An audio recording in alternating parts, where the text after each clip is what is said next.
Materi kali ini adalah tentang uji non-parametrik.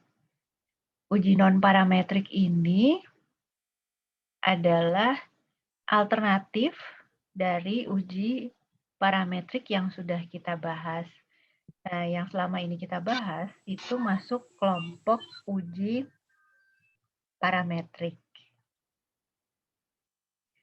Nah, apa itu uji parametrik? Itu uji yang punya asumsi pertama, dia harus berdistribusi normal. Kedua, datanya diambil dengan cara random. Yang ketiga, skala datanya itu berskala interval atau rasio. Nah, ketika salah satu dari asumsi itu tidak terpenuhi, misalkan datanya itu tidak berdistribusi normal, ya, maka kita tidak bisa melanjutkan pengujian menggunakan uji-uji parametrik itu. Oleh karena itu, kita harus menggunakan cara lain. Nah, yang kita pelajari hari ini adalah yang namanya uji non-parametrik. Itu sebagai alternatif dari uji parametrik ketika salah satu dari asumsi-asumsi itu tidak bisa dipenuhi. Ya. Nah, uji non-parametrik itu biasanya menggunakan skala ordinal atau nominal. Ya, nominal bisa, ordinal bisa, akan tetapi yang akan kita pelajari hari ini hanya yang berskala ordinal, karena itu yang paling sering kita temui ada di dalam artikel-artikel yang dipublikasikan di jurnal. Ya. Nah, skala ordinal itu ciri khasnya adalah adanya ranking, ya, urutan. Ada ranking itu adalah ciri khas dari ordinal. Nah, contoh penggunaan skala ordinal, misalnya ketika kita membuat penilaian ya mengenai kematangan anak TK. Nah, kita tidak membuat skor tertulis angka gitu ya, tetapi kita hanya membuat kategori berjenjang, ya ada tingkatannya dari belum matang sampai matang. Nah, ini skala ordinal. Ya. Jadi kita tahu siapa yang matang, siapa yang belum matang, tetapi kita tidak memberikan angka untuk kematangan itu. Atau ketika HRD ya Human Resource Department mau menilai pelamar. Mana pelamar yang bisa disarankan, mana yang oke lah cukup disarankan, dan mana yang tidak disarankan untuk diterima. Nah, ini bisa kita buat dalam berjenjang seperti ini. Jadi kategorinya ya hanya disarankan, bisa tambah cukup disarankan atau tidak, atau langsung tidak disarankan. Ya ada jenjang, ada rankingnya, tetapi tidak dikasih angka. Nah, itu mempermudah sebenarnya. Ya. Kenapa? Karena ranking itu kan sederhana. Ya. Misalnya kita ketemu saudara jauh gitu ya, terus dia tanya, nih kamu sama adikmu nih siapa yang lebih tinggi? Nah itu kan enak tau ngomongnya, oh saya lebih tinggi daripada adik saya, misalnya gitu kan. Nah tuh adik saya sekarang udah lebih tinggi, nah itu lebih enak. Ketimbang kita ngomong, saya tingginya 170, adik saya 160. Kan nggak enak ya didengar. Walaupun bener sih, nggak salah juga. Tapi kan lebih gampang bagi kita menjelaskan kalau saya lebih tinggi dari adik saya, misalnya gitu kan. Itu lebih enak. Jadi ranking itu menyederhanakan. Nah, kemudian kenapa kita pakai ranking juga, itu yang tadi saya katakan, kalau data aslinya itu tidak memenuhi salah satu asumsi untuk prosedur statistika tertentu, ya. Misalnya tadi salah satunya adalah tidak berdistribusi normal. Ya. Ini alasan kita menggunakan ranking. Nah, alasan berikutnya adalah karena skor aslinya itu terlalu bervariasi.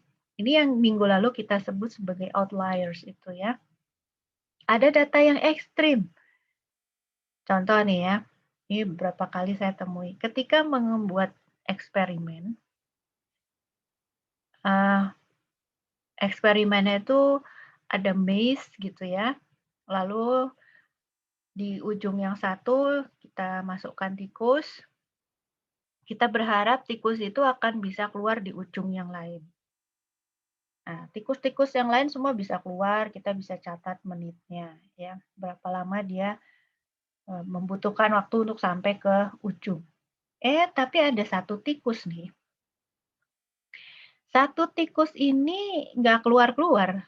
Dia malah enak aja di situ ya, keliling-keliling, gigit-gigit di situ ya. Dia nggak keluar-keluar sampai kita harus udah pulang, labnya mau ditutup, ini tikus nggak keluar-keluar gitu. Nah, ini terjadi data yang tidak terhingga. Kan kita nggak bisa catat ya. Berapa menit, berapa jam, nggak ada catatannya karena memang si tikusnya nggak keluar-keluar gitu. Nah, ini akhirnya menjadi data ekstrim.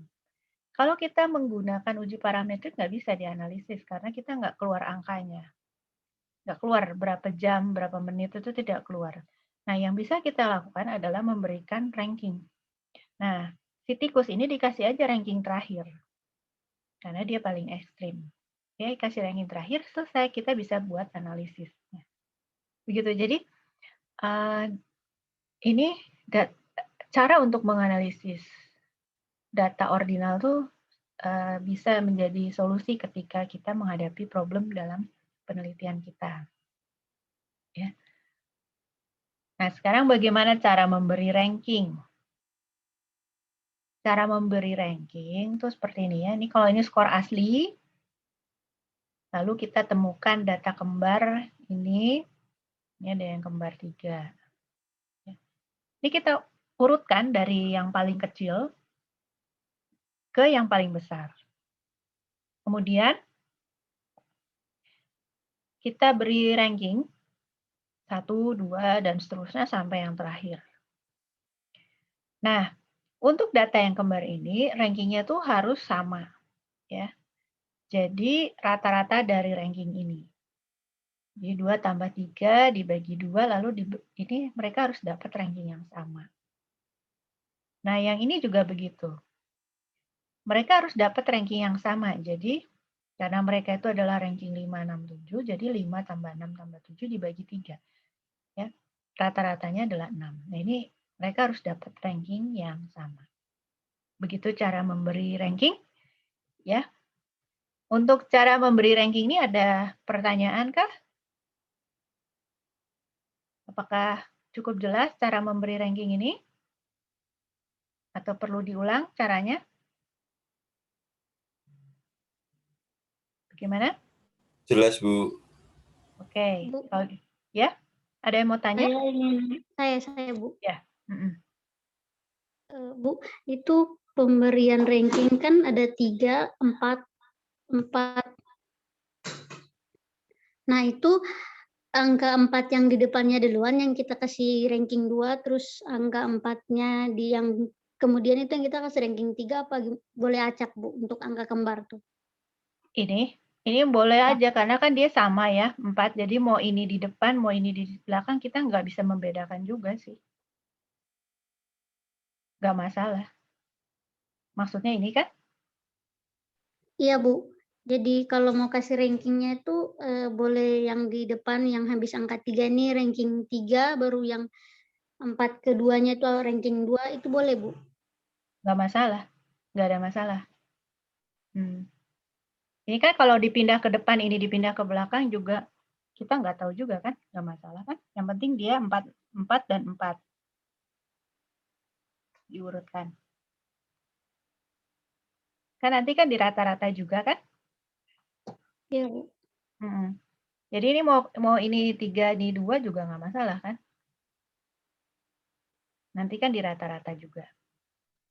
Baik, terima kasih Bu. Iya, sama-sama. Adakah pertanyaan yang lain?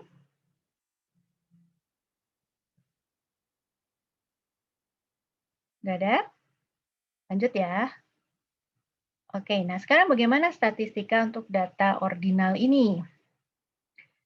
Ini kalau Anda lihat di appendix E ya di buku tuh ada beberapa alternatif. Jadi untuk alternatif dari uji T independen ketika kita nggak bisa melakukannya, misalnya karena datanya tidak berdistribusi normal, kita bisa pakai uji non-parametriknya adalah uji Mann-Whitney. Mann-Whitney U-test. Nih, ya. Ketika kita tidak bisa menggunakan uji parametrik t-test yang repeated measures, kita bisa pakai uji non-parametrik Wilcoxon. Ini alternatifnya. Nah, ANOVA yang independent measures itu bisa pakai Kurzweil-Wallis, dan ANOVA yang repeated measures kita bisa pakai alternatifnya Friedman.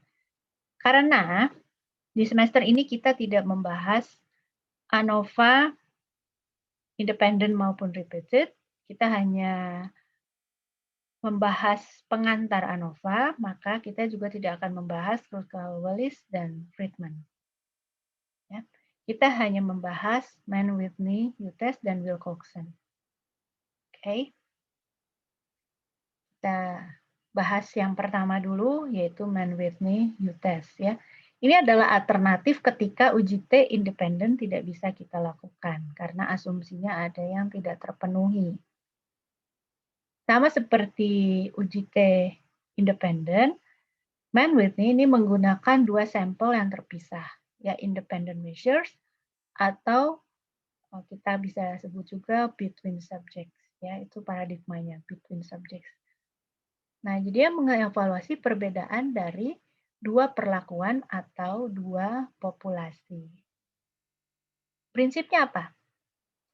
Prinsipnya adalah kalau ada perbedaan nyata dari kedua perlakuan, ya perbedaannya itu perbedaan yang signifikan. Ya, perbedaan itu akan membuat skor dari satu sampel itu lebih besar dibandingkan skor sampel yang lainnya. Itu karena kalau ada perbedaan kan seperti itu kan, dari dua kelompok, maka kalau ada perbedaan yang signifikan, skor dari satu kelompok itu pasti jauh lebih besar daripada pokoknya lebih besar lah ya, lebih besar daripada kelompok yang lainnya. Nah, bagaimana kaitannya dengan ranking? Kalau skor itu digabung dikasih ranking, maka ranking yang besar-besar itu akan berkumpul di salah satu kelompok atau sampel. Ya. Itu logikanya. Kemudian hipotesisnya gimana? Hipotesisnya untuk yang dua arah ya, tidak ada perbedaan di antara dua perlakuan, dan yang satunya ada perbedaan di antara dua perlakuan. Nah, kita lihat ini contoh dari dua sampel yang terpisah. Kita punya sampel A dan sampel B. Ya. Masing-masing sampel A ini terdiri atas N-nya sama dengan 6. 1, 2, 3, 4, 5, 6. Sampel B juga N-nya 6. Ya. 1, 2, 3, 4, 5, 6. Nah, yang pertama kita harus lakukan apa? Kita kasih ranking. Ya.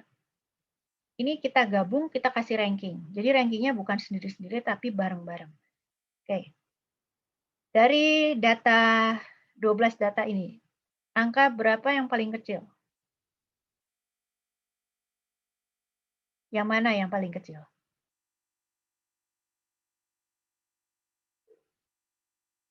Yang mana? Ya. 2, Bu. 2, 2 Bu. ya. Nah, karena itu kita kasih ranking 1. Terus angka berapa selanjutnya? 6, Bu. Ya. 6 kita kasih ranking 2. Ya. Lalu berikutnya 8 kan? Kita kasih ranking 3. Begitu seterusnya ya. Sampai yang terakhir paling besar angka berapa? 94. Nah, 94 ini kita kasih ranking 12 yang terakhir. Ya. Jadi kita beri ranking berdasarkan ininya ya, kecil dari kecil ke besar. Oke. Nah, sekarang kita pindah ke yang ini saya copy paste di halaman berikut. Ya, nah ini saya copy paste nih rankingnya tadi ya. Sekarang kita mau hitung U. U itu adalah notasi ya untuk man width nih. Jadi kalau uji T itu kan statistiknya kan T kecil ya. Kalau ANOVA itu kan F besar. Kalau man width itu statistikanya adalah U besar. Nah, sekarang kita mau mencari U hitung. Caranya ya kita hitung U untuk A dan U untuk B. U untuk A itu caranya gini. Nih ya, ini kan 7 rankingnya kan? Ranking 7. Nah, ranking 7 ini dia lebih kecil dari berapa di sini? Dia lebih kecil dari 1, ini kan 11. Lebih kecil dari ini, 2, hingga 3, dan 4. Nah, jadi dia dapat skor 4. Gitu. Ya. Nah, coba kita lihat yang berikut nih. Nih slide yang tadi saya copy di sini. Jadi untuk UA ya, kita cari 7 ini lebih kecil dari berapa? 1, 2, 3, 4. Nah, skornya 4. Lalu 1 ini lebih kecil dari berapa? 1, 2, 3, 4, 5, 6. Maka skornya 6. 4 lebih kecil dari berapa? 1, 2, 3, 4, 5. Maka skornya 5. Gitu ya. Coba 8. 8 lebih kecil dari berapa? 1. Ya, terus? 2, 3, 4. Gitu kan? Maka skornya 4. Gitu ya. 2 lebih kecil dari 1, 2, 3, 4, 5, 6. Makanya skornya 6. Dan 5 lebih kecil dari 1, 2, 3, 4, 5. Makanya skornya 5. Nah, jadi UA itu sama dengan 30. Sampai sini dulu. Ada pertanyaan nggak? Atau bingung nggak? Perlu diulang untuk dapat UA 30 ini? Paham, Bu. Paham? Oke, thank you. Kalau ada yang mau tanya nanti bilang ya. Sekarang kita mau hitung UB.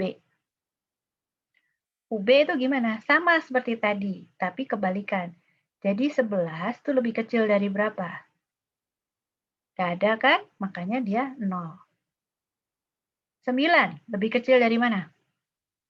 Gak ada kan? Makanya dia 0.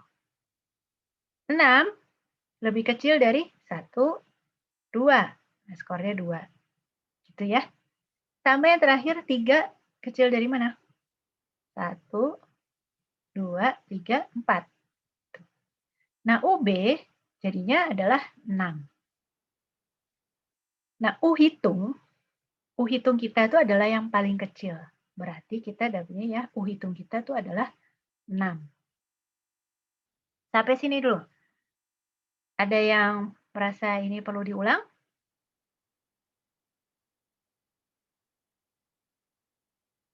Ada? Cukup? Aman?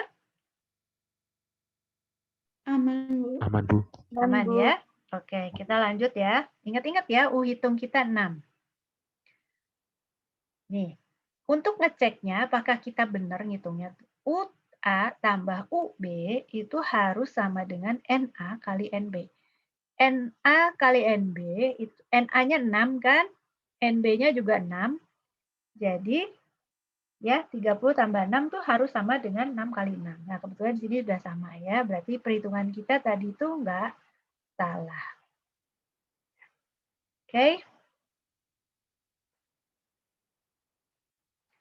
Nah, kalau sampelnya besar, kita bisa pakai rumus ini. Karena kalau prosedur tadi agak susah. Tapi sebenarnya ini nggak terlalu penting. Karena kalau sampelnya besar, biasanya asumsi-asumsi itu akan terpenuhi dan kita akan bisa langsung saja menggunakan uji T. Ya. Nah, ini langkah-langkah untuk sampel besar. ya. Hasilnya juga sama ya, seperti yang kita buat tadi, ya, nggak ada perbedaan. Nah, kriteria ujinya adalah tolak Hano jika U hitung lebih kecil sama dengan U tabel. U hitung kita tadi adalah 6 ya. NA-nya berapa tadi? 6 kan? NB-nya berapa? 6 juga ya. Jadi ingat-ingat ya, soalnya kita mau lihat tabel. UA-nya 30, UB 6, jadi U hitung kita adalah 6. NA-nya 6, NB-nya 6. Ingat-ingat ya, soalnya kita mau lihat tabel. Nah, sekarang ini tabel 9A, ini adalah tabel untuk Man-Whitney yang alfanya 5%. Tabel 9B itu untuk Man-Whitney yang alfanya 1%. Lalu kalau Anda lihat di sini ada yang dicetak tipis, itu yang one tail. Kalau yang dicetak tebal, itu yang two tail. Gitu ya. Tadi NA-nya berapa? 6 ya. NA-nya 6, NB-nya 6 juga. Ya. Kita ambil yang two tail, yang berarti kita dapat U tabelnya adalah 5. Nah, ini salah ini. Karena U hitung kita 6, U tabel kita itu 5, ya, maka H0 diterima. Kenapa H0 diterima? Karena kita kan tadi kriteria ujinya kan tolak H0 jika U hitung lebih kecil sama dengan U tabel. Ya, tetapi U hitung kita kan 6, U tabel kita 5, maka H0 diterima. Sampai sini dulu. Ada bagian yang perlu diulang?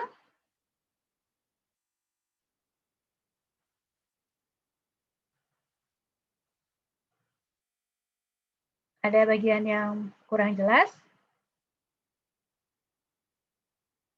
Aman? Bu. Apa? Ya? Apa depannya apa? Aku cuma dengar Bu doang. Aman ya? Oke, baik. Kalau gitu kita lanjut ya.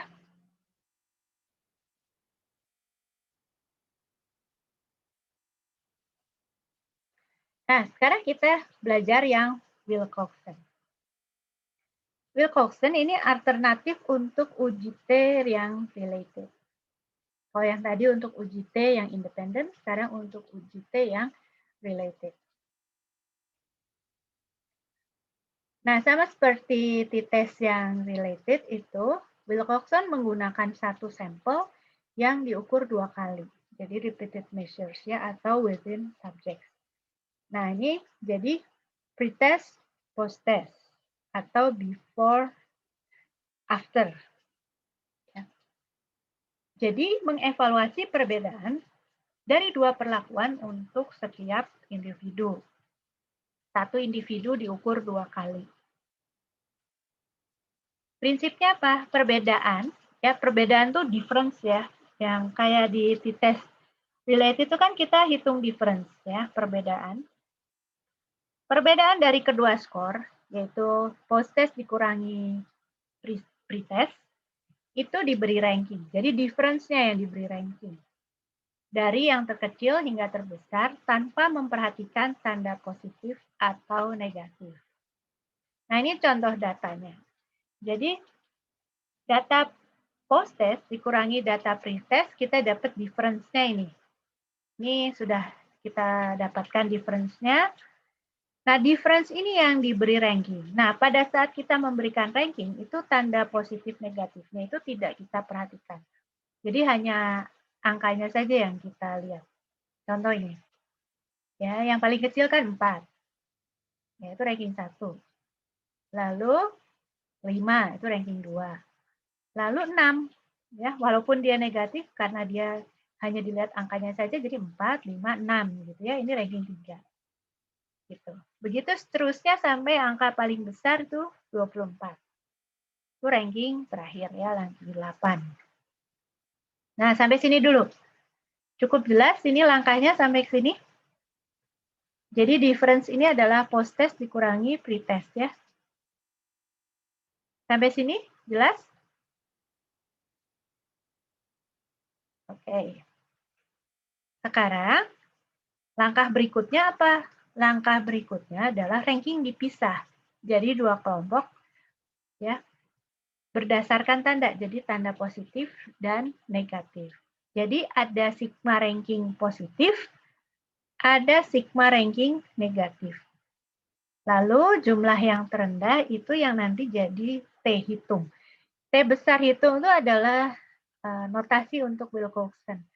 Kalau Mann-Whitney tadi itu kan notasinya U besar. Kalau Wilcoxon itu notasinya adalah T besar. Ya. Nah, jadi ini yang tandanya positif, kita hitung rankingnya ya 1 tambah 2 jadi 3. Nah, lalu yang tandanya negatif ini, kita hitung juga, jadi 5 tambah 7 tambah 3 tambah 6 tambah 4 tambah 8, itu jadi 33. Terus, T hitung kita adalah yang paling kecil, jadi 3. Gitu. Nah, sampai sini dulu, sampai ke T hitung ini. Aman? Atau ada yang perlu diulang?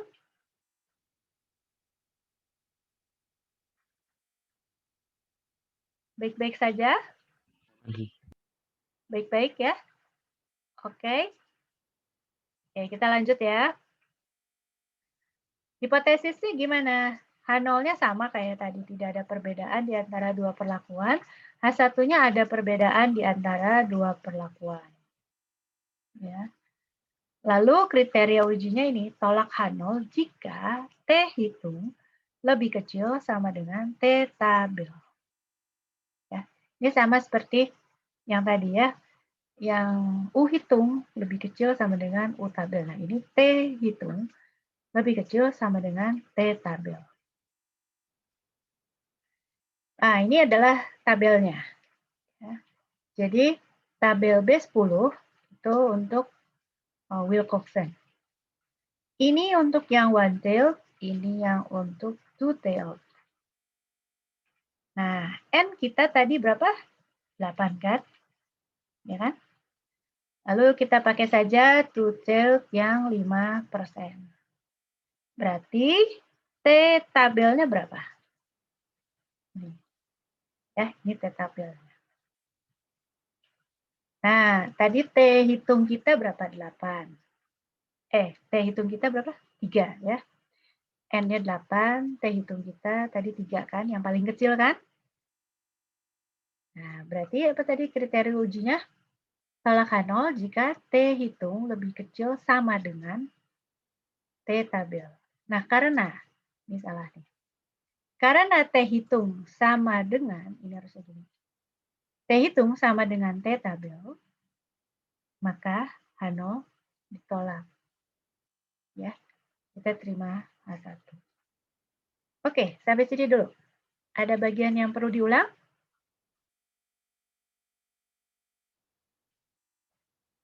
Sampai sini gimana? Baik-baik saja? Bisa dipahami?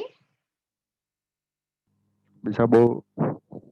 Oke, baiklah. Kalau gitu kita lanjut ya.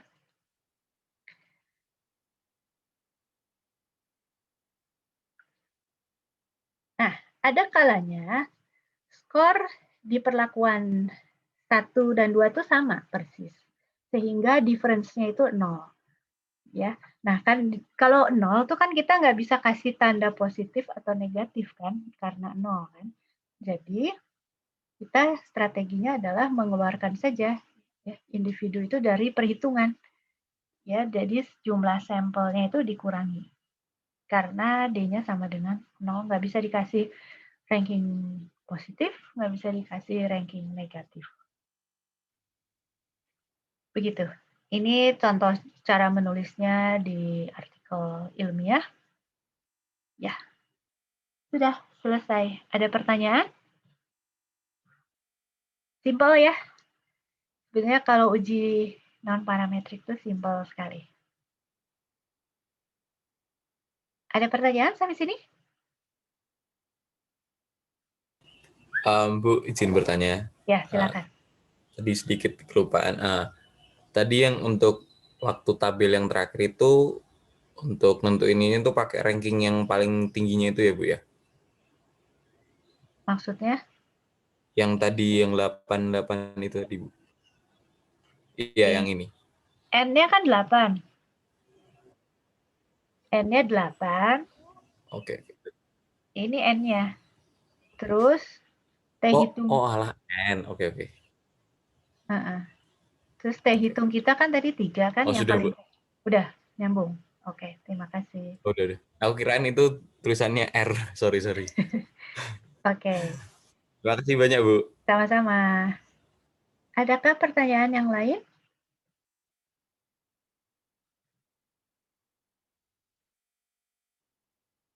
Aman?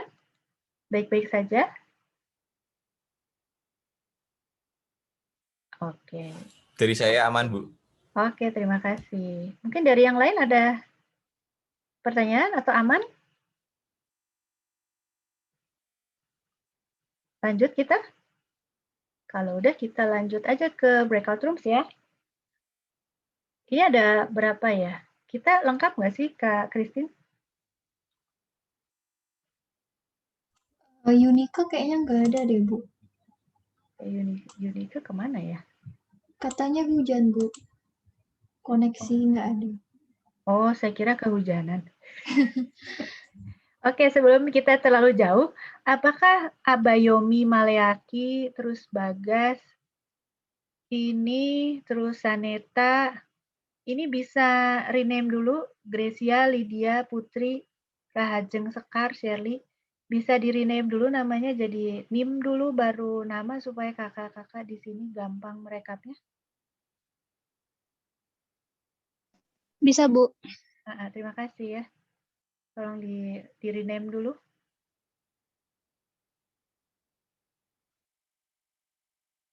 Oh iya, tadi ada yang namanya jodohmu itu siapa ya?